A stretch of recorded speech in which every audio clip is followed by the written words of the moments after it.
सामाजिक आंदोलन।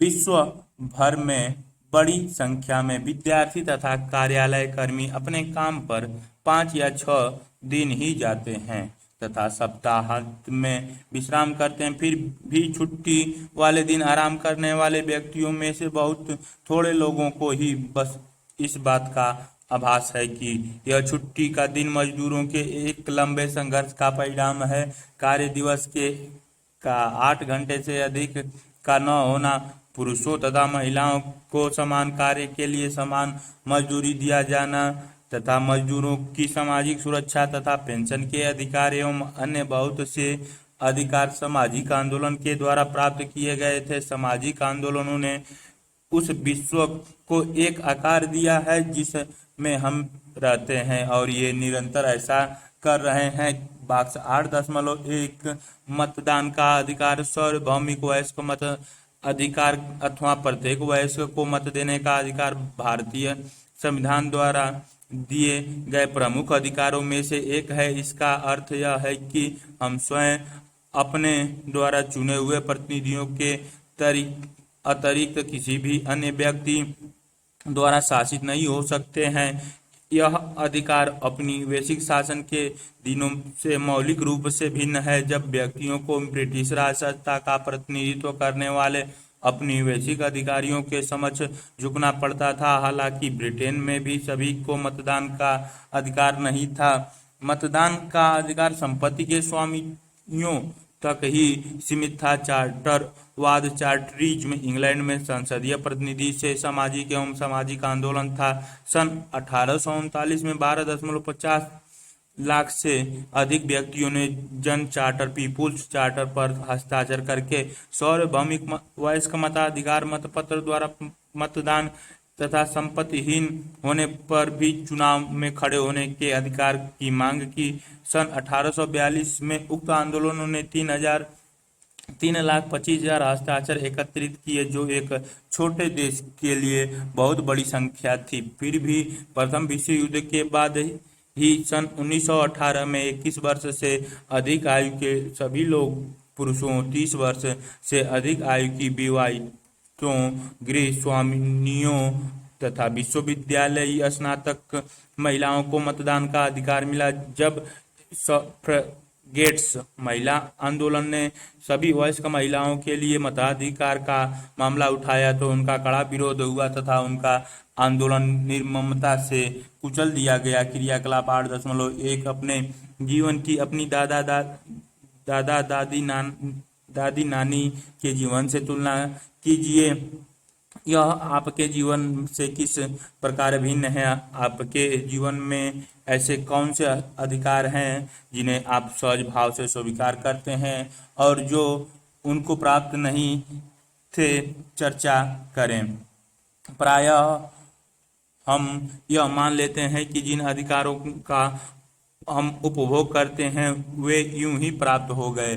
पूर्व के उन संघर्षों का स्मरण करना महत्वपूर्ण है जिनसे ये अधिकार मिलने संभव हुए। आपने 19वीं सदी के सामाजिक सुरक्षा आंदोलन, जाति तथा लिंग भेद के विरुद्ध संघर्ष तथा भारत के राष्ट्रीय आंदोलन जिसमें हम औपनिवेशिक राज्य से 1947 में स्वतंत्रता मिली के बारे में पढ़ा है। आप विश्व भर के अनेक राष्ट्रवादी आंदोलनों से भी परिचित हैं जिनसे एशिया, अफ्रीका तथा अमेरिका में औपनिवेशिक राज्य का अंत हुआ। विश्व भर में समाजवादी आंदोलनों ने और श्वेत लोगों के सामने अधिकार के लिए संयुक्त राज्य अमेरिका में 1950 तथा 1960 के दशक में चलाए गए नागरिक अधिकार आंदोलन तथा दक्षिण अफ्रीका में रंग भेद के विरुद्ध संघर्ष ने विश्व को मौलिक रूप में बदला है। सामाजिक आंदोलन न केवल समाजों को बदलते हैं बल्कि अन्य सामाजिक आंदोलनों को प्रेरणा भी देते हैं। सामाजिक परिवर्तन लाने में भारतीय संविधान की भूमिका की कहानी जो हम अध्याय 3 में पढ़ चुके हैं भी यही संकेत देती है। क्रियाकलाप 8.2 सामाजिक आंदोलनों से समाज किस तरह बदलता है तथा कैसे एक सामाजिक आंदोलन अन्य सामाजिक आंदोलनों को जन्म देता है, इसके किसी उदाहरण के बारे में सोचने का प्रयास कीजिए। सामाजिक आंदोलन के लक्षण। जब बस एक बच्चे को कुचल देती है तो लोग बस को क्षति पहुंचा सकते हैं तथा उसके चालक पर हमला कर सकते हैं। यह विरोध की एकाकी घटना है, चूंकि यह भड़क उठती है तथा शांत हो जाती है, इसीलिए यह एक सामाजिक आंदोलन नहीं है। सामाजिक आंदोलन में एक लंबे समय तक निरंतर सामूहिक गतिविधियों की आवश्यकता होती है। ऐसी गतिविधियां प्रायः राज्य के विरुद्ध होती हैं तथा राज्य की नीति तथा व्यवहार में परिवर्तन की मांग करती हैं। स्वतः स्फूर्त तथा असंगठित विरोध को भी सामाजिक आंदोलन नहीं कह सकते। सामूहिक गतिविधियों में कुछ हद तक संगठन होना आवश्यक है। इस संगठन में नेतृत्व तथा संरचना होती है, जिसमें सदस्यों का पारस्परिक संबंध, निर्णय प्रक्रिया तथा उनका अनुपालन परिभाषा होता है। सामाजिक आंदोलन में भाग लेने वाले लोगों के उद्देश्य तथा विचारधाराओं में भी समानता होती है। सामाजिक आंदोलनों में एक सामान्य अभिमुखता अथवा किसी परिवर्तन को लाने या रोकने का तरीका होता है। ये विशिष्ट लक्षण अस्थायी नहीं होते। सामाजिक आंदोलन की जीवन अवधि में बदल सकते हैं। सामाजिक आंदोलन प्रायः किसी जनहित के मामले में परिवर्तन लाने के उद्देश्य से उत्पन्न होते हैं, जैसे कि जनजातीय लोगों के लिए जंगल के उपयोग का अधिकार अथवा विस्थापित लोगों के पुनर्वास तथा क्षतिपूर्ति के अधिकारों को सुनिश्चित करने के लिए।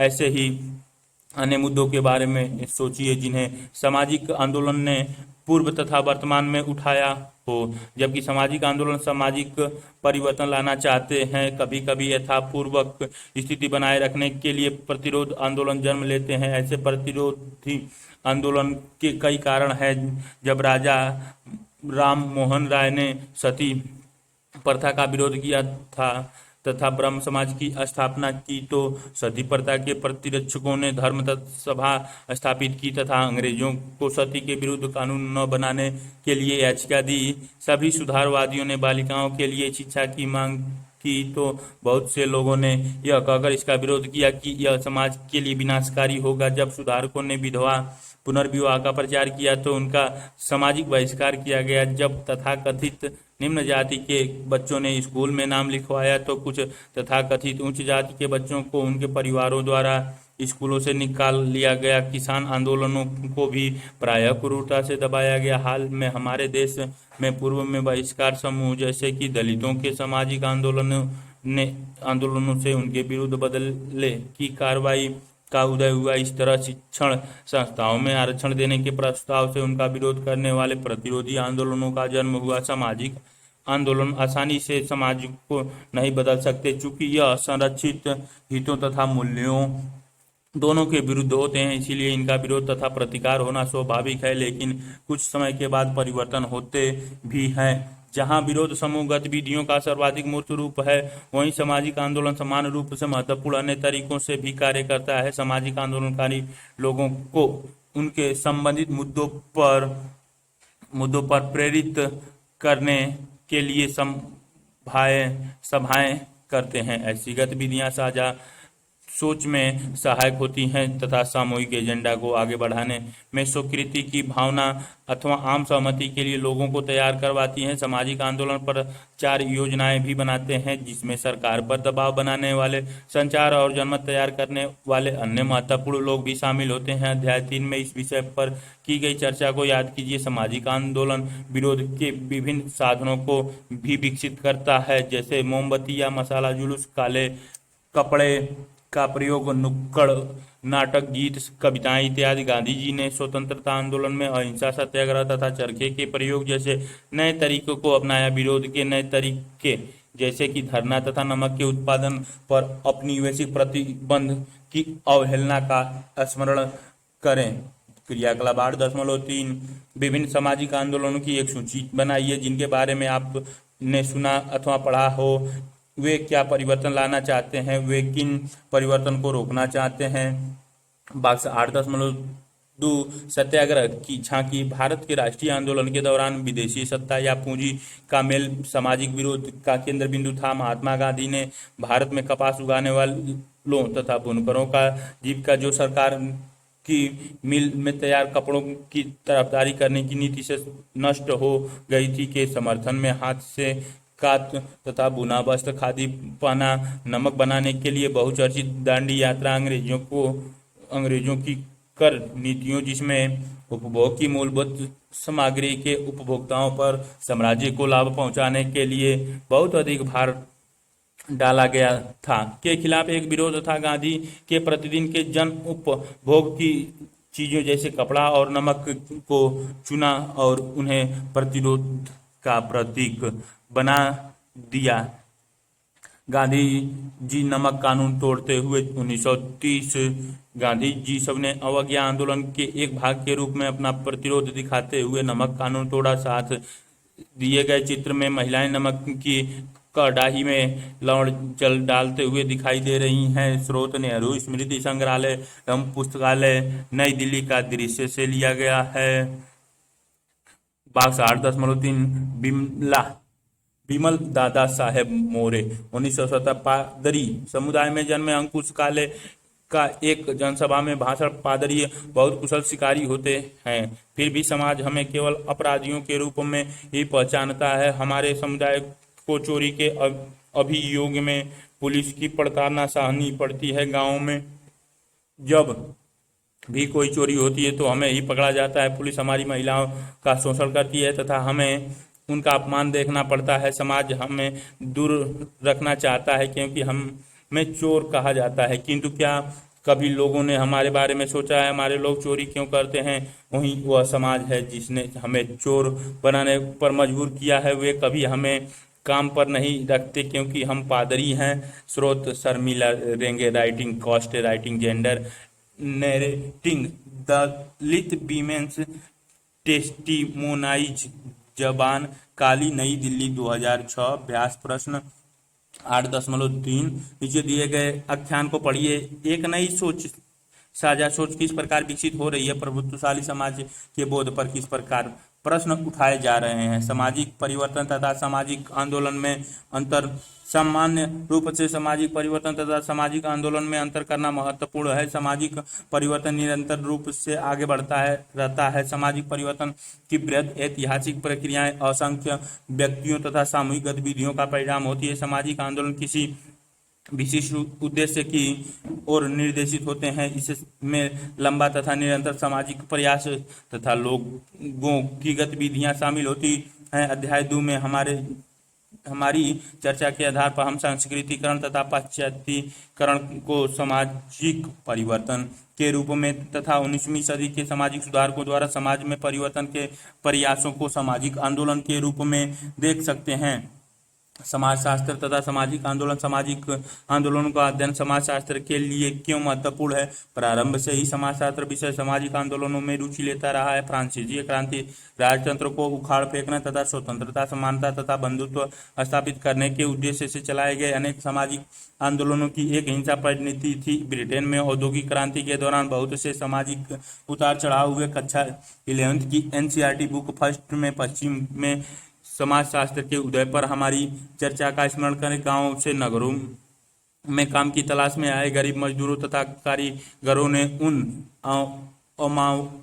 अमानवीय जीवन स्थितियों का विरोध किया जिनमें रहने के लिए उन्हें बाध्य किया जाता था। इंग्लैंड के खाद्य दंगों फूड राइट्स को प्रायः सरकार ने दबाया। कुलीन वर्ग द्वारा इन विरोधों को स्थापित व्यवस्था के लिए गंभीर चुनौती के रूप में देखा जाता था। सामाजिक व्यवस्था को बनाए रखने के लिए जिनकी चिंता समाजशास्त्री एमिल दुर्खाइम की रचना में प्रतिबिंबित हुई थी। दुर्खाइम द्वारा समाज में श्रम के विभाजन धार्मिक जीवन के प्रकार यहाँ तक कि आत्महत्याएं आदि विषयक लेख उसकी चिंता को प्रतिबिंबित करते हैं कि कैसे सामाजिक संरचनाएं सामाजिक एकीकरण को संभव बनाती हैं। सामाजिक आंदोलनों को अव्यवस्था फैलाने वाली शक्तियों के रूप में देखा जाता है। कार्ल मार्क्स के विचारों से प्रभावित विद्वानों ने सामूहिक हिंसात्मक गतिविधियों का एक भिन्न दृष्टिकोण प्रस्तुत किया। ईपी थॉम्सन जैसे इतिहासकार ने दर्शाया कि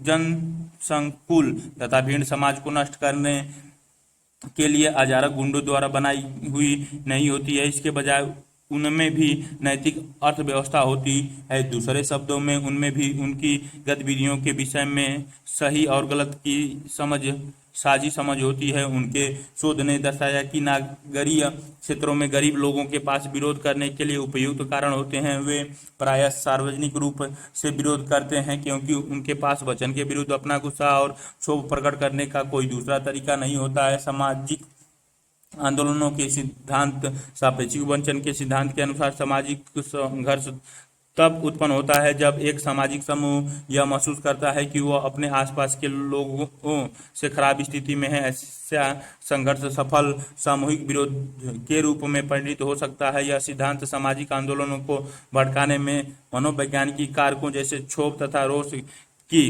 भूमिका पर बल देता है। इस सिद्धांत की सीमा यह है कि हालांकि वचन का आभास सामूहिक गतिविधियों के लिए एक आवश्यक दशा है, फिर भी यह स्वयं में एक पर्याप्त कारण नहीं है। ऐसी सभी घटनाएं जहां लोग सापेक्षिक वंचन का अनुभव करते हैं सामाजिक आंदोलन में परिणति नहीं होता। क्या आप ऐसे एक उदाहरण के बारे में सोच सकते हैं जहां लोग वंचन की अनुभूति तो करते हैं किंतु अपनी शिकायतों के निवारण के लिए किसी सामाजिक आंदोलन को न तो प्रारंभ करते हैं और न ही उसमें शामिल होते हैं। सामूहिक कार्रवाई को संगठित करने तथा सतत रूप से गतिशील रखने के लिए शिकायतों की चर्चा तथा विश्लेषण आवश्यक है, जिनसे एक साझी विचारधारा तथा रणनीति पर पहुंचा जा सके। अर्थात सापेक्षिक वंचन तथा सामूहिक गतिविधियों के बीच स्वतः कोई कारण संबंध नहीं है। दूसरे कारक जैसे कि नेतृत्व तथा संगठन भी है जो कि समान रूप से महत्वपूर्ण है। मनकर ओल्सन की पुस्तक द लॉजिक और कलेक्टिव एक्शन में तर्क दिया गया है कि सामाजिक आंदोलन में स्वहित चाहने वाले विवेकी व्यक्तिगत अभिनेताओं का पूर्ण योग है। एक व्यक्ति भी सामाजिक आंदोलनों में शामिल होगा जब वह उसमें कुछ प्राप्त कर सके। वह तभी भाग लेगा जब जोखिम कम हो और लाभ अधिक हो। ओल्सन का सिद्धांत विवेकी अधिकतम उपयोगिताकारी व्यक्ति के अभिप्राय पर आधारित है। क्या आप सोचते हैं कि लोग कोई कार्य करने से पहले व्यक्तिगत लागत तथा लाभ की गणना करते हैं? क्रियाकलाप 8.4 किसी सामाजिक आंदोलन के विषय में सोचिए। क्या आप भारत के स्वतंत्रता आंदोलन, किसी जनजातीय आंदोलन, किसी प्रजातीय विरोधी आंदोलन और का मामला ले सकते हैं और चर्चा कर सकते हैं कि क्या लोग उनमें हानि अथवा लाभ के विषय में सोचकर सम्मिलित हुए अथवा व्यक्तिगत लाभ के विषय में तर्क संगत गणना करके।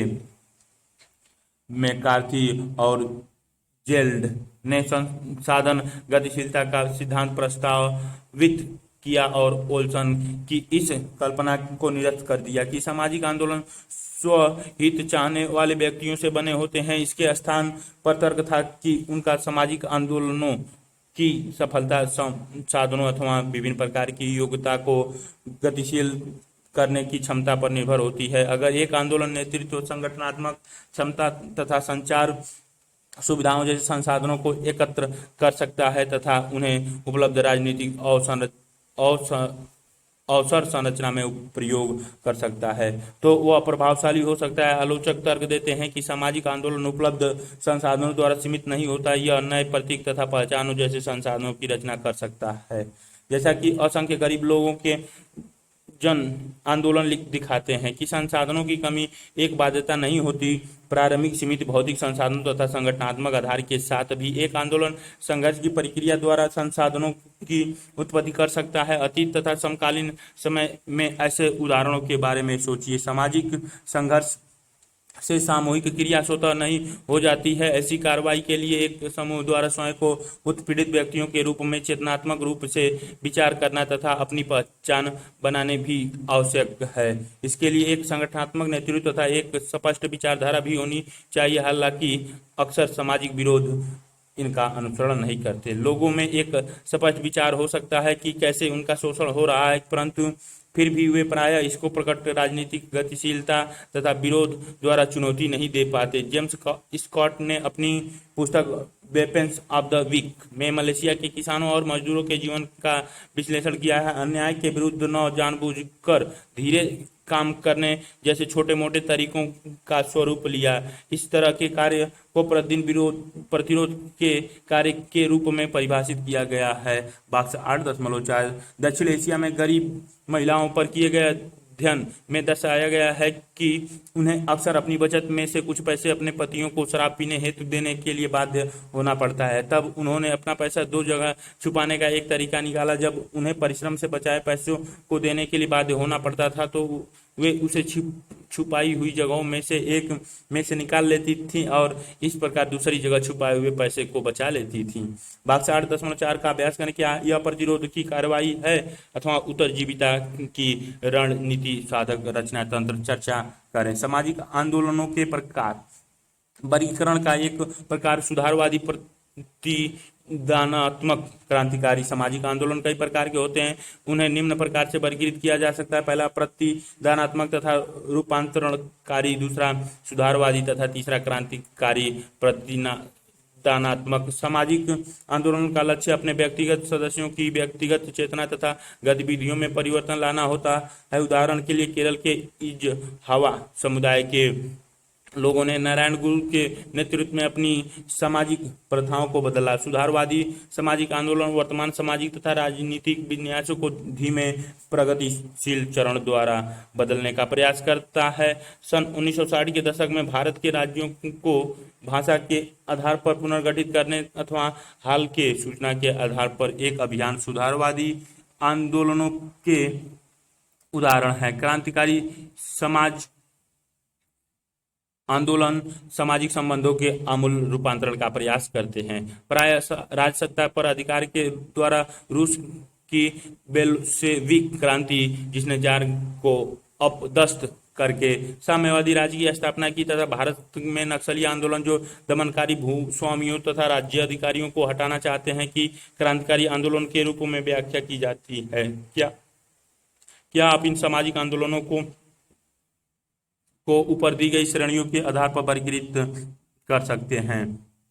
जब आप सामाजिक आंदोलन को इस प्रारूप के आधार पर वर्गीकृत करने का प्रयास करेंगे तो आपको पता चलेगा कि बहुत से आंदोलन में प्रतिदानात्मक, सुधारवादी तथा क्रांतिकारी तत्व एक साथ मिले होते थे अथवा एक सामाजिक आंदोलन की अभिमुखता समय के साथ एक प्रकार बदलती है कि प्रारंभ में वह उदाहरणतः क्रांतिकारी उद्देश्य वाला हो और फिर सुधारवादी बन जाए। एक आंदोलन जन गतिशीलता तथा सामूहिक विरोध की अवस्था से प्रारंभ होकर अधिक संस्थात्मक बन जाए। समाज वैज्ञानिक जो सामाजिक आंदोलन के जीवन चक्र का अध्ययन करते हैं, इसे सामाजिक आंदोलन संगठनों की ओर अग्रसर होने की एक चेष्टा मानते हैं। सामाजिक आंदोलन किस प्रकार देखा और वर्गीकृत किया जाता है, यह सदैव निरूपण का विषय रहा है। यह भिन्न भिन्न वर्गों में भिन्न भिन्न प्रकार का होता है। उदाहरण के लिए 1857 में जो ब्रिटिश औपनिवेशिक शासकों के लिए गदर तथा विद्रोह था, वह भारतीय राष्ट्रवादी के लिए स्वतंत्रता का प्रथम संग्राम था। गदर वैध सत्ता यानी ब्रिटिश राज्य के विरुद्ध एक अवज्ञा की कार्रवाई थी। स्वतंत्रता के लिए ब्रिटिश संघर्ष ब्रिटिश राज्य की वैधानिक को ही चुनौती थी। यह दिखाता है कि लोग कैसे सामाजिक आंदोलनों को भिन्न अर्थ देते हैं। क्रियाकलाप 8.5 निम्नलिखित सामाजिक आंदोलन के विषय में पता लगाएं। तेलंगाना संघर्ष, भांगा आंदोलन, स्व अध्याय आंदोलन, परिवार आंदोलन, संथाल हुल, बिरसा मुंडा द्वारा चलाया गया उल गुलान, दहेज हत्याओं के विरुद्ध अभियान, दलितों को मंदिर में प्रवेश दिलाने का आंदोलन, उत्तराखंड और झारखंड को पृथक राज्य का दर्जा दिलाने हेतु आंदोलन, बंगाल, महाराष्ट्र तथा अन्य राज्यों में विधवा पुनर्विवाह हेतु आंदोलन और कोई अन्य सामाजिक आंदोलन जो आपने पढ़ा हो। वर्गीकरण का एक अन्य प्रकार पुराना तथा नया। 20वीं सदी के अधिकांश भागों में सामाजिक आंदोलन वर्ग आधारित थे, जैसे कि मजदूर वर्ग आंदोलन तथा किसान आंदोलन अथवा उपनिवेश विद्रोही आंदोलन, जबकि उपनिवेश विरोधी आंदोलनों ने सभी लोगों को राष्ट्रीय स्वतंत्रता संघर्ष में एकजुट किया। वर्ग आधारित आंदोलनों ने कामगार वर्गों अथवा कृषक जैसे वर्गों को उनके अधिकारों की लड़ाई के लिए एकत्र किया।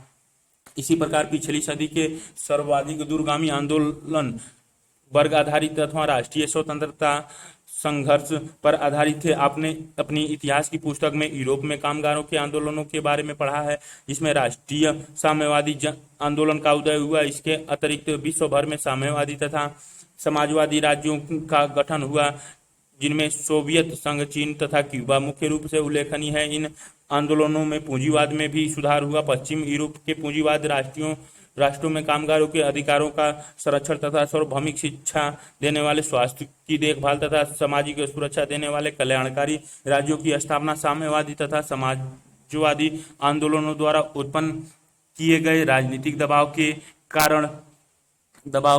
कारण संभव हुई। उपनिवेशवाद के विरुद्ध आंदोलन भी पूंजीवाद के विरुद्ध आंदोलन जितना प्रभावशाली रहा। चूंकि पूंजीवाद तथा उपनिवेशवाद आमतौर पर साम्राज्यवाद के प्रकारों के माध्यम से अंतर संबंधित होते हैं, अतः सामाजिक आंदोलनों ने शोषण के इन दोनों प्रकार को एक साथ निशाना बनाया। अर्थात राष्ट्रीय आंदोलनों ने विदेशी शक्ति के शासन के साथ ही विदेशी पूंजी के प्रभुत्व के विरुद्ध आंदोलन किया। ये चित्र में दिखाई गई हैं अलग अलग लोगों के दृश्य।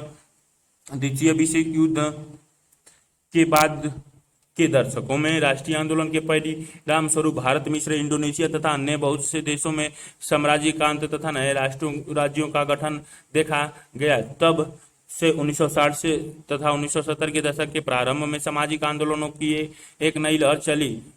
वह समय था जब संयुक्त राष्ट्र अमेरिका के नेतृत्व में सेनाएं वियतनाम में भूतपूर्व फ्रांसीसी उपनिवेश में साम्यवादी गुरिल्लाओं के विरुद्ध एक खूनी संघर्ष में संलिप्त थी।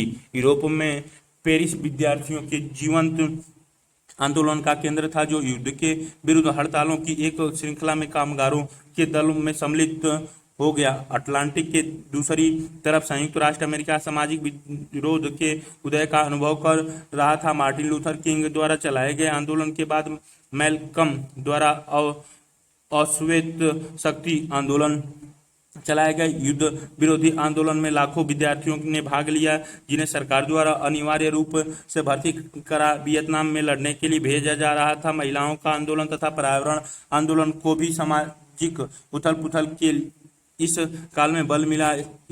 इन तथा कथित नए सामाजिक आंदोलनों के समय सदस्यों को एक वर्ग और यहाँ तक कि एक राष्ट्र में संबंध रखने वालों के रूप में वर्गीकृत करना कठिन था। साझी वर्ग पहचान के बजाय सहभागियों ने अनुभव किया कि उनकी साझी पहचान विद्यार्थियों, महिलाओं, अश्वेतों तथा पर्यावरणवादियों के रूप में है। पुराने सामाजिक आंदोलन जो प्रायः वर्ग संबंधित मुद्दों जैसे मजदूर संघ अथवा कृषक आंदोलन पर आधारित थे, किस प्रकार पर्यावरण अथवा महिलाओं या जनजातीय आंदोलनों जैसे नए सामाजिक आंदोलनों से भिन्न हैं। आप अध्याय 5 में वर्णित मजदूर संघ आंदोलन तथा कामगारों के संघर्ष के अनेक उदाहरणों से पूर्व परिचित हैं। नए सामाजिक आंदोलनों की पुरानी सामाजिक आंदोलनों से भिन्नता हमने पहले भी देखा है कि ऐतिहासिक संदर्भों में भिन्नता थी।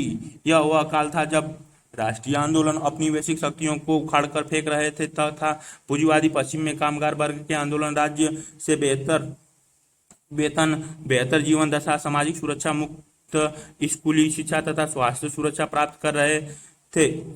यह काल भी था जब सामाजिक आंदोलन नए प्रकार के राज्यों तथा समाजों की स्थापना कर रहे थे। पुराने सामाजिक आंदोलनों ने शक्ति संबंधों के पुनर्गठन को केंद्रीय लक्ष्य के रूप में स्पष्ट देखा। पुराने सामाजिक आंदोलन राजनीतिक दलों के दायरे में काम कर रहे थे। भारतीय राष्ट्रीय कांग्रेस ने भारतीय राष्ट्रीय आंदोलन चलाया। चीन की साम्यवादी पार्टी ने चीनी क्रांति का नेतृत्व किया। आज कुछ लोग मानते हैं कि मजदूर संघों तथा कामगारों के दलों द्वारा चलाई गई वर्ग आधारित राजनीतिक कार्रवाई पतनोन्मुख है। दूसरे लोग तर्क देते हैं कि धनी पश्चिम में कल्याणकारी राज्य के कारण वर्ग आधारित शोषण तथा असमानता जैसे मुद्दे केंद्रीय चर्चा का विषय नहीं रहे। अतः नए सामाजिक आंदोलन समाज में सत्ता के वितरण को बदलने के बारे में न होकर जीवन की गुणवत्ता जैसे स्वच्छ पर्यावरण के बारे में थे। पुराने सामाजिक आंदोलनों में सामाजिक दलों की केंद्रीय भूमिका थी। राजनीतिक शास्त्री रजनी कोठारी भारत में 1970 के दशक में सामाजिक आंदोलनों की भरमार को लोगों के संसदीय लोकतंत्र में से बढ़ते असंतोष का कारण मानते हैं। कोठारी तर्क देते हैं कि राज्य की संस्थाओं पर अभिजात लोगों का अधिकार हो गया है। इसके कारण राजनीतिक दल द्वारा चुनावी प्रतिनिधित्व गरीबों द्वारा अपनी सुनवाई करवाने का एक प्रभावशाली तरीका नहीं रह गया। औपचारिक राजनीतिक व्यवस्था से छूट गए व्यक्ति सामाजिक आंदोलनों अथवा गैर दलीय राजनीति संगठनों में सम्मिलित हो गए हैं ताकि वे राज्य से बाहर से दबाव डाल सकें। आज नगरीय समाज की विस्तृत परिभाषा राजनीतिक दलों तथा मजदूर संघों के प्रतिनिधित्व वाले दोनों पुराने सामाजिक आंदोलनों तथा नए गैर सरकारी संगठनों, महिलाओं के समूह, पर्यावरण के समूह तथा जनजातीय आंदोलनकारी के लिए प्रयोग की जाती हैं। जब आप भारत में सामाजिक बदलाव के विभिन्न पहलुओं के बारे में पढ़ते हैं तो आप इस बात से अवश्य प्रभावित होते हैं कि भूमंडलीकरण, उद्योग, कृषि, संस्कृति तथा संचार मीडिया के क्षेत्र में लोगों के जीवन का पुनर्गठन कर रहा है। प्रायः फर्म, कंपनियां पराराष्ट्रीय या अंतर्राष्ट्रीय होती हैं। अक्सर उन पर कानूनी व्यवस्थाएं लागू होती हैं जो विश्व व्यापार संगठन जैसे अंतर्राष्ट्रीय संस्थाओं के विनिमय द्वारा निर्धारित की जाती हैं। पर्यावरण तथा स्वास्थ्य संबंधी जोखिम, परमाणु युद्ध के भय की प्राकृतिक भी भूमंडलीय होती है। इसीलिए यह आश्चर्यजनक नहीं है कि बहुत से नए सामाजिक आंदोलन विस्तार में अंतर्राष्ट्रीय होते हैं। हालांकि जो बात महत्वपूर्ण है वह यह है कि पुराने तथा नए आंदोलन नए मतरीय संगठनों जैसे विश्व सामाजिक फोरम जो कि भूमंडलीकरण के संकटों के मुद्दे उठाते हैं में मिलकर काम कर रहे हैं। क्या हम पुराने तथा नए सामाजिक आंदोलनों की भिन्नता को भारतीय संदर्भ में लागू कर सकते हैं? भारत में महिलाओं, कृषकों, दलितों, आदिवासियों तथा अन्य सभी प्रकार के सामाजिक आंदोलन हुए हैं। क्या इन आंदोलनों को नए सामाजिक आंदोलन समझा जा सकता है? गेल आर्मवेट ने अपनी पुस्तक रीवेंटिंग रिवोल्यूशन में दर्शाया है कि सामाजिक असमानता तथा संसाधनों के असामान्य वितरण के बारे में चिंताएं इन आंदोलनों में भी आवश्यक तत्व बने हुए हैं। कृषक आंदोलनों ने अपने उत्पाद हेतु बेहतर मूल्य तथा कृषि संबंधित सहायता को हटाए जाने के विरुद्ध लोगों को गतिशील किया है। दलित मजदूरों ने सामूहिक प्रयास करके सुनिश्चित किया है कि उच्च जाति के भूस्वामी तथा महाजन उनका शोषण न कर पाए। महिलाओं के आंदोलनों ने लिंग भेद के मुद्दे पर कार्यस्थल तथा परिवार के अंदर जैसे विभिन्न दायरों में काम किया है। साथ ही साथ ये नए सामाजिक आंदोलन आर्थिक असमानता के पुराने मुद्दे के बारे में ही नहीं है, न ही ये वर्गीय आधार पर संगठित हैं। पहचान की राजनीति, सांस्कृतिक चिंताएं तथा अभिलाषाएं सामाजिक आंदोलनों की रचना करने के आवश्यक तत्व हैं तथा इनकी उत्पत्ति वर्ग आधारित असमानता में ढूंढना कठिन है। प्रायः ये सामाजिक आंदोलन वर्ग की सीमाओं के आर पार से भागीदारों को एकजुट करते हैं। उदाहरण के लिए महिलाओं के आंदोलन में नगरीय, मध्य वर्गीय, महिलावादी तथा गरीब कृषक महिलाओं सभी शामिल होते हैं। पृथक राज्य के दर्जे की मांग करने वाले क्षेत्रीय आंदोलन व्यक्तियों के ऐसे विभिन्न समूहों को अपने साथ शामिल करते हैं जो एक सजातीय वर्ग की पहचान नहीं रखते। सामाजिक आंदोलन में सामाजिक असमानता के प्रश्न दूसरे समान रूप से महत्वपूर्ण मुद्दों के साथ शामिल हो सकते हैं। पारिस्थितिकी आंदोलन आधुनिक काल के अधिकतर भाग में सर्वाधिक जोर विकास पर दिया गया है। दशकों से प्राकृतिक संसाधन के अनियंत्रित प्रयोग तथा विकास के ऐसे प्रतिरूपों के निर्माण में जिससे पहले से ही घटते प्राकृतिक संसाधनों के अधिक शोषण की मांग बढ़ती है वे के विषय में बहुत चिंता प्रकट की जाती रही है। विकास के इस प्रतिरूप की इसीलिए भी आलोचना हुई है कि क्योंकि यह मानता है कि विकास से सभी वर्गों के लाभान्वित होंगे।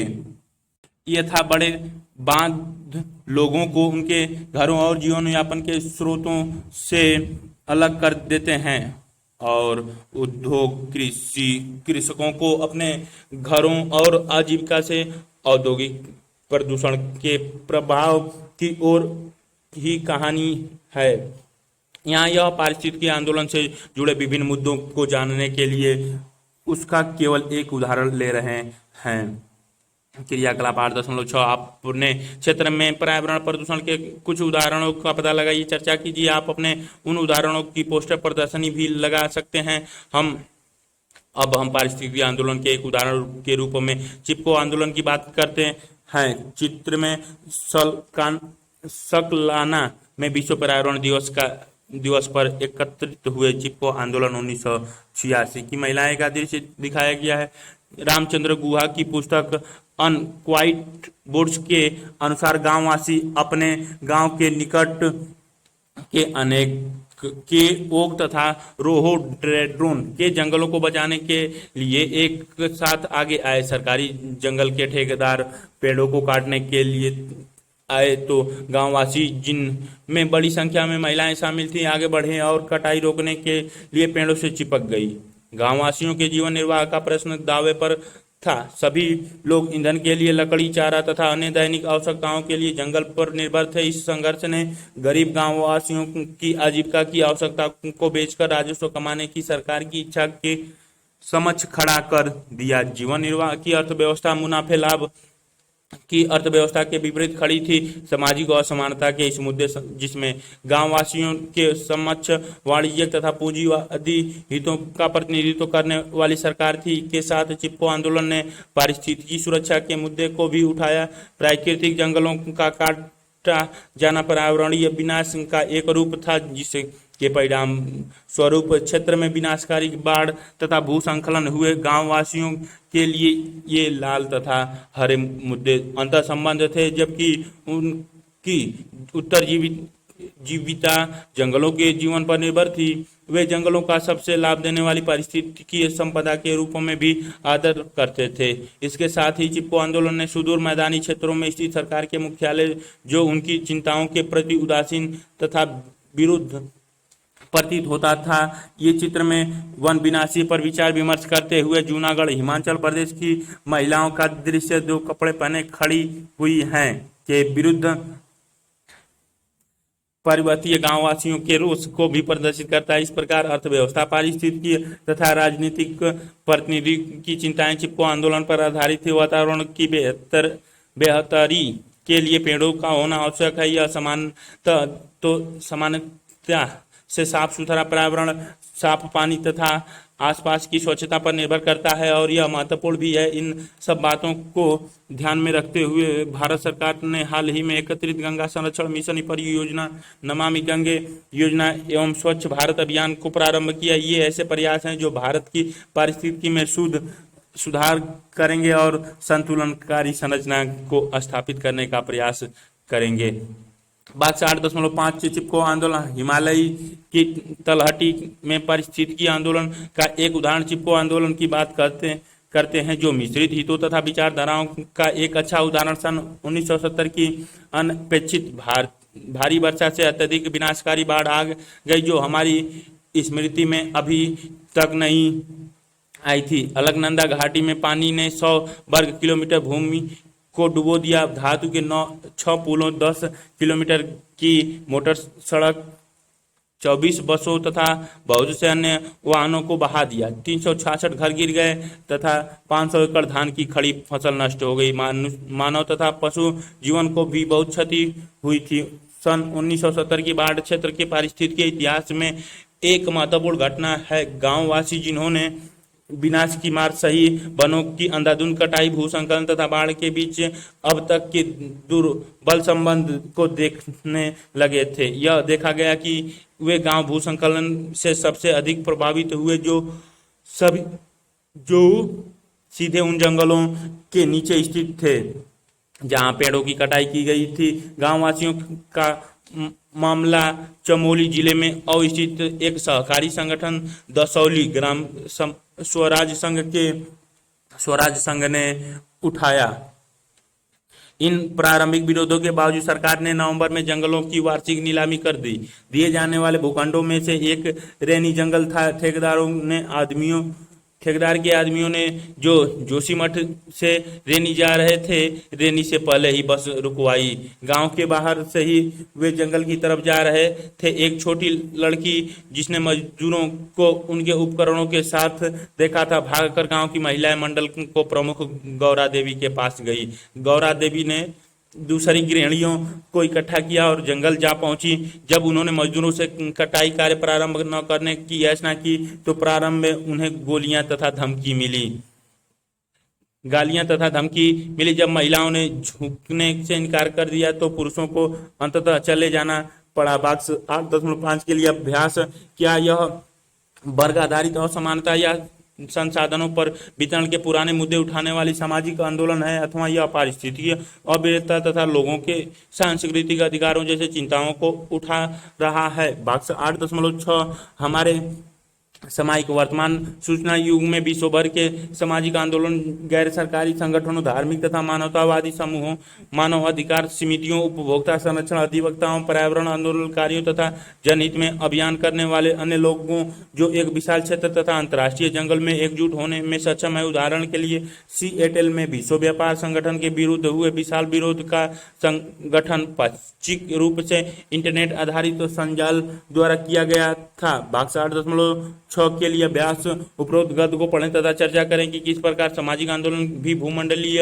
हो जाते हैं। प्रौद्योगिकी इसमें किस प्रकार सहायता होती है। सामाजिक आंदोलन द्वारा की जा सकने वाली भूमिका को यह किस प्रकार बदलती है। वर्ग आधारित आंदोलन, किसान आंदोलन या कृषक संघर्ष औपनिवेशिक काल से पहले के दिनों में शुरू हुआ। यह आंदोलन 1858 और 1914 के बीच स्थानीय समाज विभाजन और विशिष्ट शिकायतों से सीमित होने की ओर प्रवृत्त हुआ। 1859 से 62 का विद्रोह जो कि नील की खेती के विरुद्ध था, और 1857 का दक्कन विद्रोह जो कि साहूकारों के विरुद्ध में था, जिसमें जुड़े हुए कुछ मुद्दे आने वाले समय में भी विद्यमान थे और महात्मा गांधी के नेतृत्व में वे आंशिक रूप से स्वतंत्रता आंदोलन से जुड़ गए।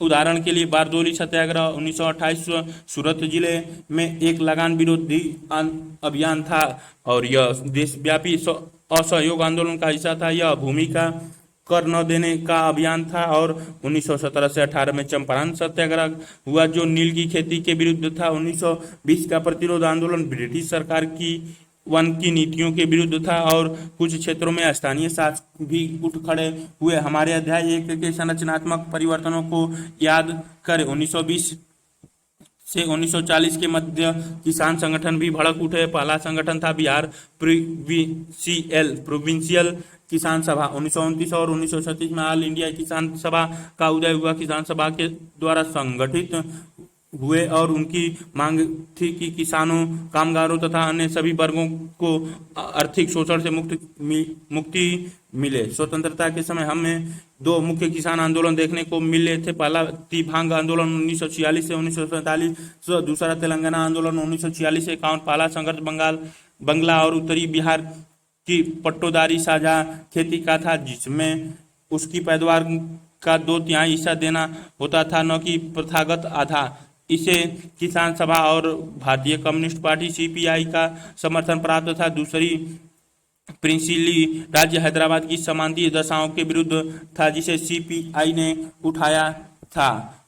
8.7 नक्सली आंदोलन के बारे में और अधिक पता लगाइए। प्रारंभिक वर्ष एक ही अवस्था, मुद्दे, विरोध की विधि चर्चा करें। अध्याय 4 को वापस देखें और सामाजिक आंदोलन के लिए उत्तरदायी कुछ मुद्दे जो औपनिवेशिक काल में बहुत प्रभावित थे, स्वतंत्रता के बाद परिवर्तित हो गए। भूमि सुधार, जमींदारी उन्मूलन, भूमि कर का महत्व कम होने लगा और लोगों को उधार देने की व्यवस्था से ग्रामीण क्षेत्रों में बदलाव आने शुरू हो गए। सन 1947 के बाद के समय की विशेषता थी कि दो बड़े सामाजिक आंदोलन, पहला नक्सली आंदोलन और दूसरा नए किसानों का आंदोलन। नक्सली आंदोलन बंगाल में नक्सलबारी 1967 क्षेत्र से शुरू हुआ। किसान के केंद्रीय समस्या भूमि पर आप ग्रामीण भारत की कृषि संरचना की तीव्र विभाजनों को पाठ 4 में स्पष्ट रूप से समझ गए हैं। बॉक्स 8.7 बॉक्स 8.8 आपको इन आंदोलनों के बारे में संक्षिप्त ब्यौरा देता है। बॉक्स 8.7 सिलीगुड़ी उपमंडल के किसानों की सभा की एक बड़ी सफलता सिद्धि हुई। किसान अपने पहले के हिंसात्मक संघर्ष से जोशीले होकर एवं बल पाकर आगे के लिए आशान्वित हुए। जोतदार के खेतों में धूप और वर्षा की दमनकारी दिनचर्या से मुरझाए श्रमिकों के निस्तेज चेहरों पर उम्मीद तथा वास्तविकता की समझ से चमक आ गई। कानून सन्याल के बाद के दावों के अनुसार मार्च से अप्रैल 1967 तक सभी गांव वाले संगठित हो चुके थे। 15,000 से 20,000 तक किसान पूर्णकालिक आंदोलनकारियों के रूप में नामित हुए। प्रत्येक गांव में किसान समिति बन गई और वे सशस्त्र गार्ड के रूप में रूपांतरित हो गए थे। उन्होंने जल्द ही जमीनों को किसान समिति के नाम से अधिकृत कर लिया। जमीन के उन सभी प्रलेखों बही खातों को जला दिया गया जिनकी वजह से उन्हें उनके हक से वंचित रखा जाता था। बंधक कुछ सामान रेहान रख कर दिए जाने वाला कर्ज करके लिए गए सारे कर्ज को निरस्त कर दिया गया। दमनकारी भूस्वामियों के लिए मृत्युदंड की घोषणा की। भूस्वामियों से बंदूक के छीनने के लिए सशस्त्र टोलियों का गठन किया। आपने आप को परंपरागत हथियारों जैसे तीर, धनुष और भाला इत्यादि से सुसज्जित किया और गांव की देखभाल के लिए समानांतर प्रशासन का गठन किया। स्रोत Sumanta Banerjee, Naxalbari and the left movement, Ghanshyam Shah, social movement and the state से दिल्ली 2002, पृष्ठ 125 से 152। बक्सा 8.8 गुरिल्ला आंदोलन 24 नवंबर 1968 को गोडा पादू के निकट के मैदानी क्षेत्र में गरुड़ भद्रा, जो कि एक अमीर भूस्वामी की जमीन पर फसल को जबरन कटवाने पर शुरू हुआ। अधिक सार्थक कार्रवाई वह थी कि अगले दिन पहाड़ी क्षेत्र में हुई, जब पर्वतीपुरम एजेंसी क्षेत्र के पैड़ा गोतिली गांव में बहुत से गांव लगभग 250 गिरिजनों ने तीर, धनुष और भालों से स्वामी एवं साहूकारों के घर पर धावा बोल दिया। उसमें जमा किए हुए धन, चावल, अन्य खाद्य पदार्थों जैसे 20,000 मूल्य की संपत्ति पर कब्जा कर लिया। उन्होंने प्रलेखों को भी अधिकृत कर लिया। बक्स 8.7 और 8 को ध्यानपूर्वक पढ़ें और मुद्दों और रणनीति को पहचानें। समकालीन भारत में बहुत से कृषक समस्याएं बनी हुई हैं। अध्याय 4 में इनकी चर्चा विस्तार से हुई है। नक्सली आंदोलन आज भी एक बढ़ती हुई शक्ति है। तथाकथित नए किसानों का आंदोलन पंजाब और तमिलनाडु में 1970 के दशक से प्रारंभ हुआ। ये आंदोलन क्षेत्रीय आंदोलन आधार पर संगठित थे, दल रहित थे और इसमें कृषक के स्थान पर किसान जुड़े थे। किसान उन्हें कहा जाता है जो वस्तुओं के उत्पादन और खरीद दोनों रूपों में बाजार से जुड़े होते हैं। आंदोलन की मौलिक विचारधारा मजबूत राज्य विरोधी और नगर विरोधी थी। मांग के केंद्रों में मूल और संबंधित मुद्दे थे। उदाहरण के लिए कीमत असूली, लाभप्रद कीमतें, कृषि निवेश की कीमतें, टैक्स और उधार की वापसी। उपद्रव के नए तरीके अपनाए गए। सड़कों एवं रेल मार्गों को बंद करना, राजनीतिज्ञों और प्रशासकों के लिए गांव में प्रवेश की मनाही और इसी तरह के अन्य कार्य। यह तर्क दिया जाता है कि किसान आंदोलनों के वातावरण एवं महिला मुद्दे सहित उनकी कार्यसूची एवं विचारधारा में विस्तार हुआ है, अतः उन्हें नए सामाजिक आंदोलन के एक भाग के रूप में विश्व स्तर पर देखा जा सकता है। कामगारों का आंदोलन।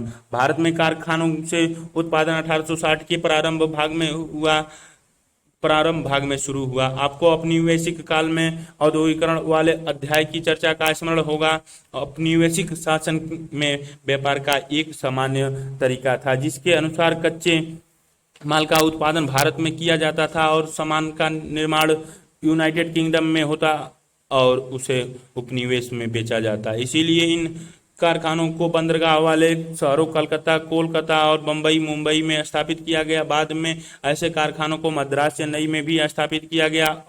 असम में चाय बागानों को लगाने का काम 1839 के आसपास हुआ। औपनिवेशिक काल की प्रारंभिक अवस्थाओं में मजदूरी बहुत सस्ती थी क्योंकि औपनिवेशिक सरकार ने उनके वेतन और कार्य दशाओं के लिए कोई नियम नहीं बनाए थे। आपको याद होगा कि औपनिवेशिक सरकार ने किस तरह से वृक्षारोपण के लिए मजदूरों की उपलब्धता सुनिश्चित की थी। अध्याय 1। हालांकि मजदूर संघ बाद में बने, लेकिन कामगारों ने विरोध पहले भी किया। उस वक्त उनकी कार्रवाई पोषित के स्थान पर स्वतः स्फूर्त ज्यादा थी। कुछ राष्ट्रवादी नेताओं ने उपनिवेश विरोधी आंदोलन में मजदूरों को भी शामिल किया। युद्ध से देश में उद्योगों का विस्तार हुआ, लेकिन इससे लोगों की परेशानियां भी बहुत बढ़ी। वहां खाने की कमी हो गई और कीमतें बहुत तेजी से बढ़ी। वहां मुंबई, बम्बई की कपड़ा मिलों में हड़ताल की एक लहर चली। सितंबर अक्टूबर 1917 में करीब 30 प्रमाणित हड़तालें हुई। कलकत्ता के प्रदर्शन कामगारों ने काम रोका। मद्रास की किंगघम और कर्नाटक बिन्नी की मिलें के कामगारों ने वेतन वृद्धि के लिए काम रोक दिया। अहमदाबाद का कपड़ा मिल के कामगारों ने 50% वेतन वृद्धि बढ़ाने की मांग को लेकर काम बंद कर दिया था। भौमिक 2004 पृष्ठ संख्या 106। सर्वप्रथम मजदूर संघ की स्थापना अप्रैल 1918 में बीपी वाडिया, जो कि एक सामाजिक कार्यकर्ता और थियोसोफिकल सोसाइटी के सदस्य थे, ने की। उसी वर्ष के दौरान महात्मा गांधी ने टेक्सटाइल लेबर एसोसिएशन टीएलए की स्थापना की। सन 1920 में बम्बई में All India Trade Union Congress AIETC AITUC का स्थापना हुआ। एटक बृहद आधारों पर विभिन्न विचारधाराओं वाला संगठन था। साम्यवादी लोग इसकी मुख्य विचारधारा वाले समूह में थे, जिनकी अगुवाई एस.ए. डांगे और एम.एन. राय ने की। नरम दल की अगुवाई एम. जोशी और बी.वी. गिरी ने की तथा राष्ट्रवादियों में लाला लाजपत राय और जवाहरलाल नेहरू जैसे लोग शामिल थे। एटक की स्थापना ने अपनी वैश्विक सरकार को मजदूरों के प्रति व्यवहार में अधिक सतर्क कर दिया। इसने मजदूरों को कुछ रियायतें देकर असंतोष को सीमित करने का प्रयास किया। सन 1922 में सरकार ने चौथा कारखाना अधिनियम पारित किया, जिसने कार्य अवधि के घंटों को घटाकर 10 घंटे का कर दिया। सन 1926 में मजदूर संघ अधिनियम पारित हुआ, जिसने मजदूरों को, ये दृश्य में महिलाओं का दृश्य दिखाई गई है ऊपर, बम्बई कपड़ा मिल मजदूरों की हड़ताल 1981 से 82 में की गई थी। दाएं महिलाएं कामगारों द्वारा संघ प्रदर्शन और वल बिहार 1987 में किया गया है। ये बिहार और बम्बई के दृश्य दिखाई गई हैं। संघों के पंजीकरण का प्रावधान किया और कुछ नियम बनाए। सन 1920 के मध्य तक करीब 200 संघ एटक से संबद्ध हो गए और इसकी सदस्यता लगभग 2,50,000 तक पहुंच गई। भौमिक 2004 111 ब्रिटिश राज के अंतिम दिनों के दौरान साम्यवादियों ने एटक पर काफी नियंत्रण कर लिया था। मई 1947 में भारत राष्ट्रीय कांग्रेस ने एक अन्य संघ, भारतीय राष्ट्रीय ट्रेड यूनियन कांग्रेस, राजनीतिक दलों की तर्क पर अधिक विभाजनों का रास्ता खुला। राष्ट्रीय स्तर पर कामगारों वर्ग के आंदोलन के राजनीतिक दलों की तरह विघटन के अतिरिक्त 1960 के दशक के अंत से क्षेत्रीय दलों ने भी अपने स्वयं के संघों का गठन प्रारंभ किया। सन 1966 से 67 में अर्थव्यवस्था में भारी मंदी आई, जिसमें उत्पादन में तथा परिणाम स्वरूप रोजगार में कमी हुई और सभी ओर असंतोष था। 1974 में रेल कर्मचारियों की बहुत बड़ी हड़ताल हुई। राज्य तथा मजदूर संघों के बीच प्रतिरोध तीव्र हो गई। 1975 से 77 में आपातकाल के दौरान सरकार ने मजदूर संघों की गतिविधियों पर अंकुश लगा दिया। यह अपना अल्पकालिक था। भूमंडलीकरण के वर्तमान संदर्भ में अपने श्रम प्रयोग तथा श्रम समस्याओं में परिवर्तन की प्रकृति देखी है। मजदूर संघों के समक्ष भी एक नई प्रकृति की चुनौती है। आपने पढ़ा है कि भूमंडलीकरण के समकालीन संदर्भ में होने वाले परिवर्तनों ने श्रमिकों को प्रभावित किया। मजदूर संघों के सामने नई प्रकार की चुनौतियां आई। इसे समझने के लिए आपको अध्याय 5 और 6 को पुनः देखने की आवश्यकता है। क्रियाकलाप 8.8 1 महीने तक रोजाना समाचार पढ़ें। रेडियो तथा दूरदर्शन पर किए किसी समाचार प्रसारण को सुने। मजदूरों से संबंधित उठाए गए तथा चर्चित मुद्दे को लिखें, चर्चा करें। जाति आधारित आंदोलन, दलित आंदोलन, स्वाभिमान का सूरज लपेटों में जल उठा। इन जातियों को इसे जलाने दो, चकनाचूर, खंडित, नष्ट करने दो। ये घृणा की दीवारें टुकड़े टुकड़े करने दो। इन सदियों पुराने अंधेपन के केंद्रों को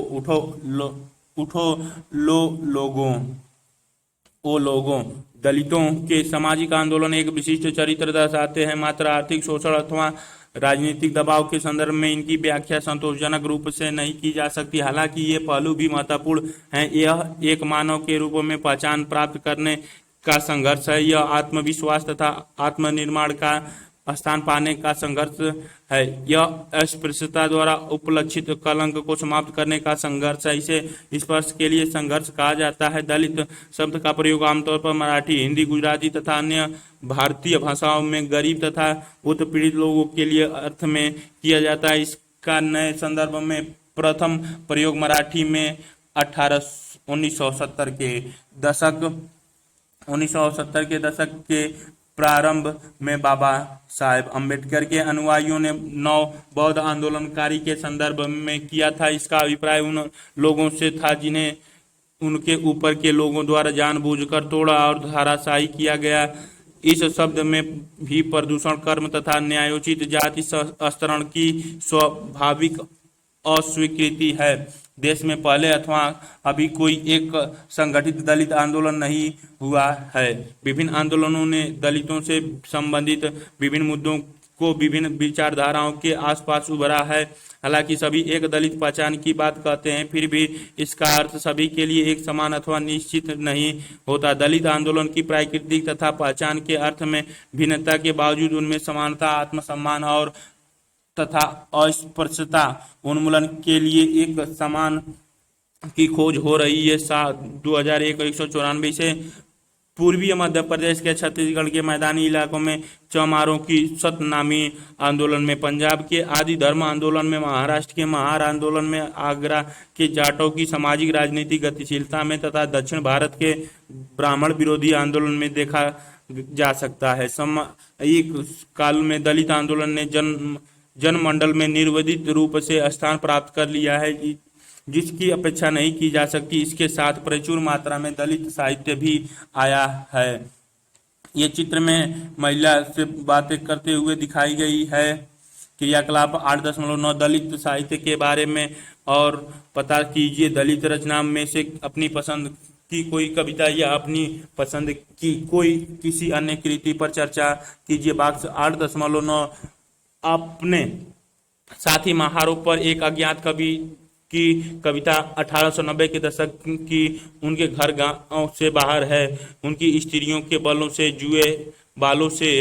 जुए हैं, नंगे बच्चे कूड़े में खेलते हैं, वे सड़ा हुआ मांस खाते हैं और स्पर्श लोगों के चेहरे पर निम्नता के भाव है। उनमें कोई शिक्षा नहीं है। उन्हें गांव की देवियों तथा दैत्य देवों के नामों का ज्ञान है, किंतु ब्राह्मण के नाम नहीं।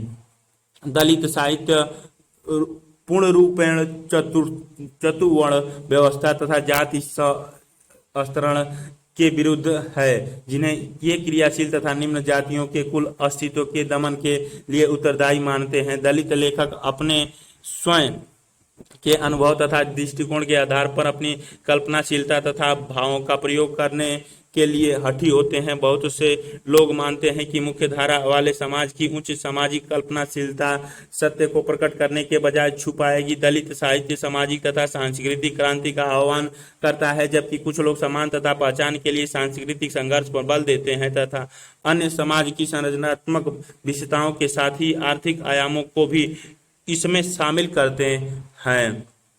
बॉक्स 8.10 समाज शास्त्रियों द्वारा दलित आंदोलन को वर्गीकृत करने के प्रयासों से यह मान्यता पैदा हुई है कि वे सभी प्रकारों यथा सुधारवादी, मुक्त प्रतिदानात्मक तथा क्रांतिकारी हैं। जाति विरोधी आंदोलन जो 19वीं सदी में ज्योतिबा फूले के प्रेरणा स्वरूप गैर ब्राह्मण आंदोलन ब्राह्मणोत्तर समाज का विरोधी आंदोलन के रूप में महाराष्ट्र तथा तमिलनाडु में आगे बढ़ाया गया है, फिर डॉक्टर अंबेडकर के नेतृत्व में विकसित हुआ, जिसमें सभी प्रकार की विशेषताएं थी। हालांकि अपनी सर्वोत्तम दशा में यह समाज के संदर्भ में क्रांतिकारी तथा व्यक्तियों के संदर्भ में मुक्त प्रतिदानात्मक था। आंशिक संदर्भ में अम्बेडकर दलित आंदोलन में क्रांतिकारी परिपाटी रही है। इसने जीवन के वैकल्पिक तरीके दिए जो कुछ बिंदुओं पर सीमित तथा कुछ बिंदुओं पर मौलिक तथा सर्वसम्मिलित थे, जिससे व्यवहार में परिवर्तन जैसे कि गौमांस भक्षण का त्याग से लेकर धर्म परिवर्तन तक सभी कुछ शामिल था। यह संपूर्ण समाज के परिवर्तन पर केंद्रित था। जाति उत्पीड़न तथा आर्थिक शोषण को समाप्त करने की मौलिक क्रांतिकारी लक्ष्य से लेकर अनुसूचित जाति के सदस्यों को सामाजिक गतिशीलता प्रदान करवाने के सीमित लक्ष्यों तथा लेकिन कुल मिलाकर यह आंदोलन एक सुधारवादी आंदोलन रहा है। इसने जाति के आधार पर गतिशीलता प्राप्त प्रदान की, परंतु जाति को नष्ट करने के लिए केवल आधे मन से आधे मन से प्रयास किया। इसने प्रयास करके कुछ वास्तविक किंतु सीमित सामाजिक बदलाव प्राप्त किए, विशेषतः दलितों में शिक्षित वर्गों के लिए, परंतु अब यह तक भी संतोषप्रद रूप से विश्व में सर्वाधिक गरीब आम जनता के गरीबी उन्मूलन के लिए समाज को परिवर्तित करने में असफल रहा है। बात 8.10 के लिए अभ्यास दलित आंदोलन को सुधारवादी के साथ ही मुक्तिप्रद प्रतिदानात्मक भी क्यों कहा जा सकता है? कारणों की पहचान कीजिए। क्या आप बॉक्स में दिए गए विचारों से सहमत हैं? चर्चा करें। पिछड़े वर्ग एवं जाति आंदोलन। पिछड़ी जातियों, वर्गों तथा राजनीतिक इकाइयों के रूप में उदय औपनिवेशिक तथा उपनिवेशोत्तर दोनों संदर्भों में हुआ। औपनिवेशिक राज्य प्राय अपनी संरचिता का विवरण जाति के आधार पर करते थे, इसीलिए लोग का संस्थागत जीवन में सामाजिक तथा राजनीतिक पहचान के लिए अपनी जातियों में रहना अर्थपूर्ण होता था।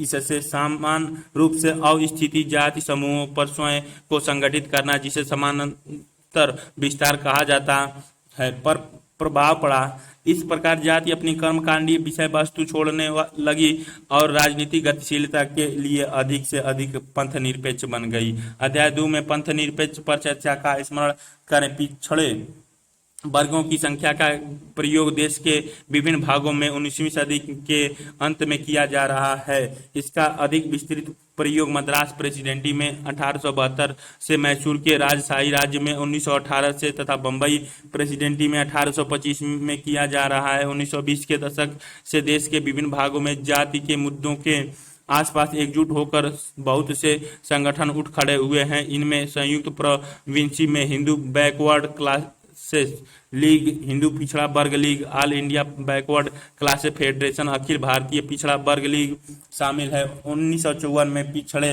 वर्ग के लिए 88 संगठन काम कर रहे हैं। बॉक्स 8.11 मौलिक अधिकार अल्पसंख्यक आदि पर सलाहकार समिति के गठन का प्रस्ताव प्रस्तुत करते हुए जीबी पंत ने अपने भाषण में निम्नलिखित विचार प्रकट किए थे। हमें दबाए हुए वर्गों, अनुसूचित जातियों तथा पिछड़े वर्गों की विशेष देखभाल करनी होगी। उन्हें सामान्य स्तर पर लाने के लिए हमें जो कर सकते हैं उसे अवश्य करना चाहिए। जंजीर की शक्ति का आकलन उसकी सर्वाधिक कमजोरी कड़ी द्वारा किया जाता है और इसीलिए जब तक सबसे कमजोर कड़ी को सशक्त नहीं किया जाता उसे एक स्वस्थ राजनीति नहीं प्राप्त होगी। समकालीन वर्षों में राज्य में इन वर्गों के आरक्षण दिए जाने संबंधित निर्णय के लिए फिर से एक नया विवाद शुरू हो गया है। उच्च जाति का जवाब दलितों तथा अन्य पिछड़े वर्गों को बढ़ते हुए प्रभाव ने उच्च जातियों के कुछ वर्गों में यह धारणा उत्पन्न की है कि उनकी अपेक्षा हो रही है। उन्हें लगता है कि उन्हें अल्पसंख्यक होने के कारण सरकार उनकी कोई परवाह नहीं करती। समाजशास्त्रियों के रूप में हम यह पता लगाना चाहिए कि ऐसी भावनाओं का अस्तित्व है और हमें इसे किस सीमा तक परिनिरीक्षण कर सकते हैं, और तब हमें यह विवेचना करनी चाहिए कि ऐसा अभ्यास किस सीमा तक प्रायोगिक सिद्ध तथ्यों पर आधारित तो है। हमें यह भी पूछना चाहिए कि उन तथाकथित उच्च जातियों की पूर्व पीढ़ियों ने जाति को आधुनिक भारत की एक जीवंत वास्तविकता के रूप में क्यों नहीं देखा। बॉक्स में एक स्वाभाविक समाजशास्त्री व्याख्या दी गई है। बॉक्स 8.12 इसका एक सही समाजशास्त्रीय विश्लेषण देता है। बॉक्स 8.12 नेहरू युगीय भारत में जन्मी पीढ़ियों ने जाति को एक पुरातन गई बीती धारणा के रूप में देखा। जाति का नजरिया उस नए मध्य वर्गों पर विशेष रूप से हावी था जिसे अपने परंपरागत उच्च जातीय हैसियत का लंबा अनुभव था, मगर जिसने हाल ही में शहरी वातावरण और आधुनिक व्यवसायों में प्रवेश किया था। इस नव मध्य वर्गीय परिवेश में पले बढ़े मुझे ऐसा जैसे लोगों के लिए जाति एक गुजरी चीज थी, माना कि कर्मकांड अवसरों में खासकर शादी ब्याहों में इसे किसी पुराने संदूक से झाड़ पोंछ कर निकाली गई, भूली बिसरी वस्तु की तरह पेश किया जाता था। लेकिन हमें नहीं लगता था कि शहरी दैनिक जीवन में जाति की कोई सक्रिय भूमिका है। अब जाकर, या यूं कहिए कि मंडल में के बाद, हमें यह समझ में आने लगा कि शहरी मध्य वर्ग के संदर्भ में जाति लगभग अदृश्य क्यों थी। सबसे महत्वपूर्ण कारण बेशक यही है कि इस संदर्भ में ऊंची जातियों को जबरदस्त दबदबा था। नेहरू युगीन मध्य वर्ग के प्राय सभी सदस्य स्वर्ण थे। इस जातीय एकरूपता ने जाति को सामाजिक सदृश्यता दृश्यता की देहरी के नीचे दबाकर आंखों से ओझल कर दिया। अगर आप हर तरफ अपनी ही बिरादरी के लोगों से घिरे हो तो जाति अस्मिता का सवाल ही नहीं उठेगा। ठीक उसी तरह जैसे विदेश में रहते हुए हमें भारतीय होने का हमेशा ख्याल रहता है, लेकिन भारत में हमारे रहते हुए हमें इसे भुला देते हैं। देश पांडे 2003। मोटे तौर पर यदि स्वतंत्रता से पूर्व की स्थिति की तुलना की जाए तो आज निम्नतम जाति एवं जनजाति सहित सभी सामाजिक समूहों की दशा में सुधार हुआ है, लेकिन इसमें किसी सीमा तक सुधार हुआ है। बाकी की जनसंख्या की तुलना में निम्नतम जातियों जनजातियों की स्थिति रही है। यह सच है कि 21वीं सदी के प्रारंभ में सभी जाति समूहों में विभिन्न प्रकार के रोजगार तथा व्यावसायिकता आज भी तुलना में बहुत विस्तृत है। हालांकि यह इस विशाल सामाजिक सच्चाई को नहीं बदलता कि उच्चतम अथवा सर्वाधिक प्राथमिकता वाले व्यवसायों में उच्च जाति के लोग ज्यादा हैं, जबकि छोटे तथा तिरस्कृत व्यवसायों में बहुत न्यूनतम जाति का है। विभेदीकरण तथा पृथकता के मुद्दों की विस्तार से चर्चा पुस्तक 1 में की गई है। जनजातीय आंदोलन का दृश्य दिखाई गई है। जनजातीय लोगों का संघर्ष जारी। भगवान आपको सद्बुद्धि दे। गरीब आदिवासियों की रोजी रोटी छीनने वाले सतपुड़ा टाइगर रिजर्व के अफसर और सरकार। महिलाओं का दृश्य दिखाया गया है। देश भर में फैले विभिन्न जनजातीय समूहों के मुद्दे समान हो सकते हैं, लेकिन उनके भेद भी उतने ही महत्वपूर्ण हैं। जनजातीय आंदोलन में से कई अधिकांश रूप से मध्य भारत की तथाकथित जनजातीय बेल्ट में स्थित रहे हैं, जैसे छोटा नागपुर व संथाल परगना में स्थित संथाल हो, ओरवा व मुंडा नए गठित हुए।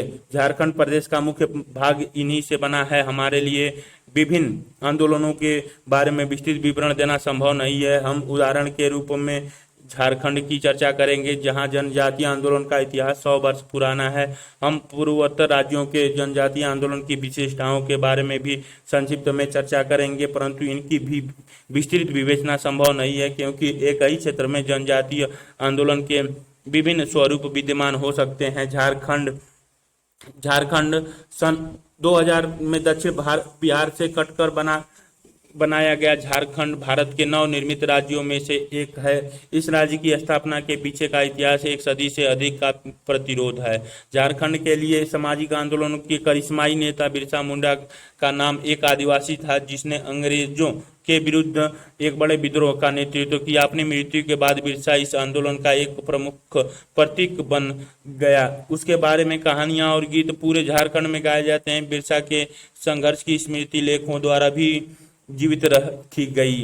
दक्षिण बिहार में काम कर रहे ईसाई मिशनरी इस क्षेत्र में साक्षरता के प्रसार के लिए उत्तरदायी थे। साक्षर आदिवासियों ने अपने इतिहास तथा मिथकों के बारे में शोध और लेखन प्रारंभ किया। उन्होंने जनजातीय प्रथाओं तथा सांस्कृतिक व्यवहारों के बारे में लिखा और उनके बारे में जानकारी प्रदान की। इससे झारखंडियों को संगठित स्वजातीय चेतना तथा साझी पहचान बनाने में सहायता मिली। साक्षर आदिवासी सरकारी नौकरियां पाने की स्थिति में भी थे, जिससे समय के साथ एक मध्यवर्गीय आदिवासी बुद्धिजीवी नेतृत्व का उदय हुआ, जिसने पृथक राज्य की मांग को प्रारूप दिया तथा भारत एवं विदेशों में भी इसका प्रचार किया। दक्षिण बिहार के अंतर्गत आदिवासी दिकुओं की जो प्रवासी व्यापारी तथा महाजन थे और जो उस क्षेत्र में आकर बस गए थे तथा जिन्होंने वहां के मूल निवासियों की संपदा पर अधिकार कर लिया था, मूल आदिवासी उनसे घृणा करते थे। इन खनिज वन क्षेत्रों में खदान तथा औद्योगिक परियोजनाओं से मिलने वाले अधिकांश लाभ दिकुओं को मिलते थे। यहाँ तक कि आदिवासी भूमि अलग कर दिए गई थी। आदिवासियों ने अलग थलग किए जाने के अनुभव तथा अन्याय के बोध को झारखंड की साझी पहचान बनाने तथा सामूहिक कार्यवाही की प्रेरणा के लिए गतिशील किया, जिसके परिणाम स्वरूप अंततः पृथक राज्य का निर्माण हुआ। वे मुद्दे जिनके विरुद्ध झारखंड में आंदोलनकारी नेताओं ने प्रदर्शन किए थे, सिंचाई परियोजना तथा गोलबारी क्षेत्र के लिए भूमि का अधिग्रहण, रुके हुए सर्वेक्षण तथा पुनर्वास की कार्यवाही बंद कर दी, ये कैंप आदि ऋणों किराए तथा सहकारी कर्जों का संग्रह जिसका प्रतिकार किया गया, वन उत्पादों का राष्ट्रीयकरण जिसका उन्होंने बहिष्कार किया। पूर्वोत्तर स्वतंत्रता प्राप्ति के बाद भारत सरकार ने राज्य के निर्माण की जो प्रक्रिया प्रारंभ की, उसने इस क्षेत्र के सभी प्रमुख पर्वतीय क्षेत्र के जिलों में अशांति की प्रवृत्ति पैदा की। अपनी पृथक पहचान तथा पारंपरिक स्वतंत्रता के प्रति सचेत ये जातियां असम के प्रशासनिक तंत्र में सम्मिलित किए जाने के बारे में अनिश्चित थी। इस प्रकार इस क्षेत्र में सजातीय का उदय जनजाति की एक सशक्त अज्ञात प्रणाली के संपर्क में आने के परिणाम स्वरूप विकसित हुई नवीन परिस्थिति का सामना करने का प्रत्युत्तर था। भारतीय मुख्यधारा से लंबे समय तक पृथक रहने के कारण ये जनजातियां अपना स्वयं का विश्व दर्शन तथा सामाजिक व सांस्कृतिक संस्थाओं को बहुत कम बाहरी प्रभाव से बचा रख पाए, जबकि पहले भी अवस्थाएं से अलग की प्रवृत्तियां दिखाई।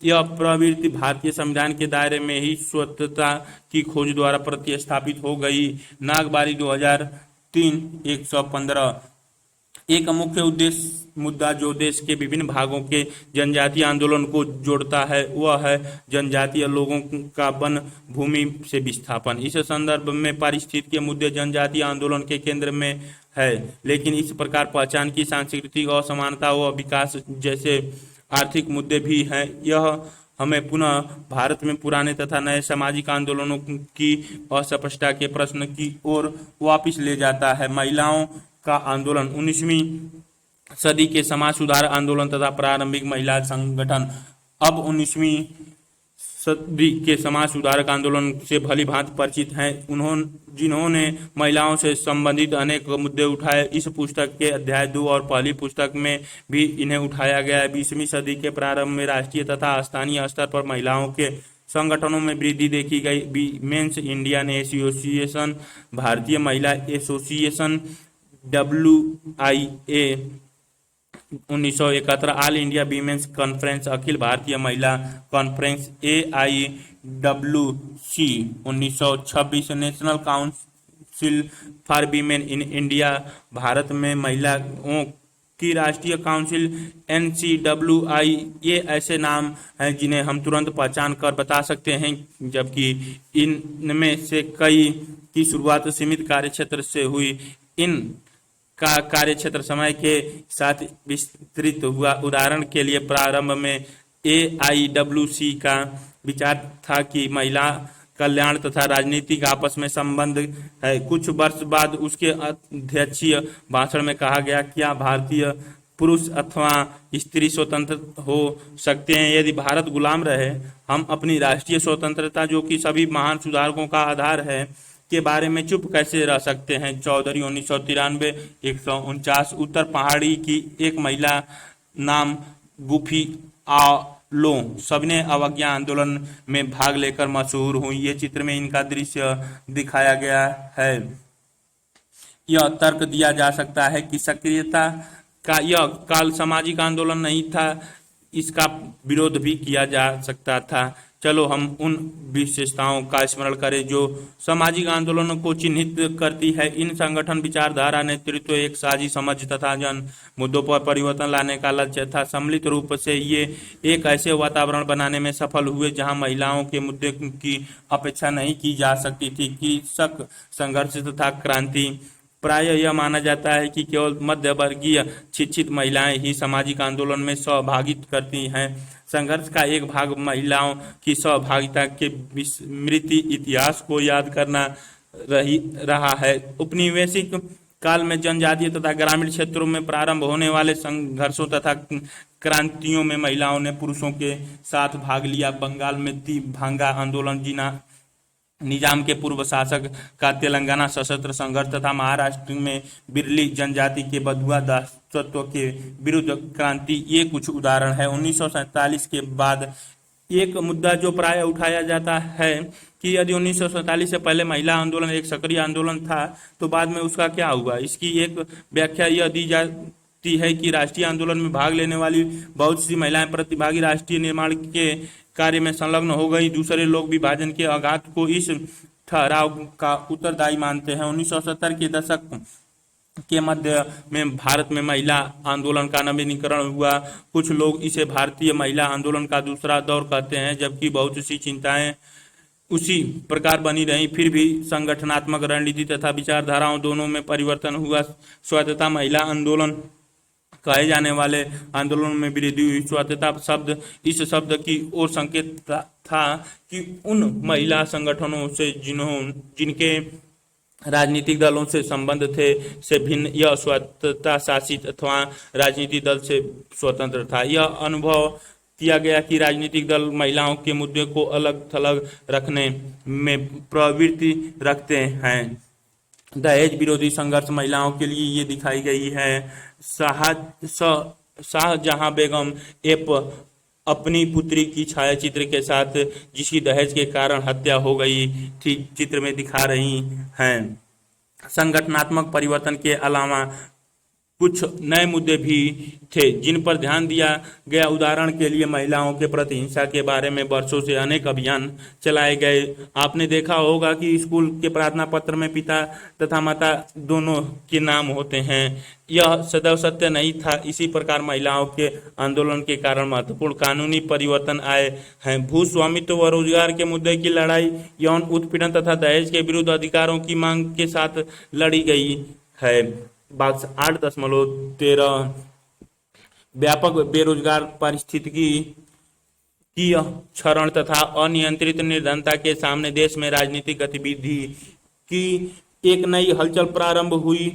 यह हुई कुछ मामलों में संघर्षों को विभिन्न दलों के मंचों अथवा विभिन्न दलों के गठबंधन द्वारा चलाया गया। दूसरे प्रकार की कार्रवाई का एक उदाहरण 60 के दशक के अंत में मुंबई तथा गुजरात में चलाई गई आंदोलन है, जो कि मूल्य वृद्धि के विरुद्ध में हुआ था। 70 के दशक के प्रारंभ में संकट लिप्त बिहार में छात्र असंतोष उभरा, जिसने जयप्रकाश नारायण की संपूर्ण क्रांति के आह्वान का समर्थन किया। सत्ता संरचना के बारे में बड़ी संख्या में प्रश्न उठाए गए, जिनमें अनेक मुद्दे महिलाओं से संबंधित थे, जैसे परिवार कार्य वितरण, पारिवारिक हिंसा, पुरुषों तथा स्त्रियों द्वारा संसाधनों पर असमान पहुंच, स्त्री पुरुष संबंधों के मुद्दे तथा महिलाओं के लिंग भेद के प्रश्न। 70 के दशक में ही स्वतः स्फूर्त महिला आंदोलन का उदय भी देखा गया। 70 के दशक के मध्य में कई शिक्षित महिलाओं ने सक्रिय राजनीति में प्रवेश किया तथा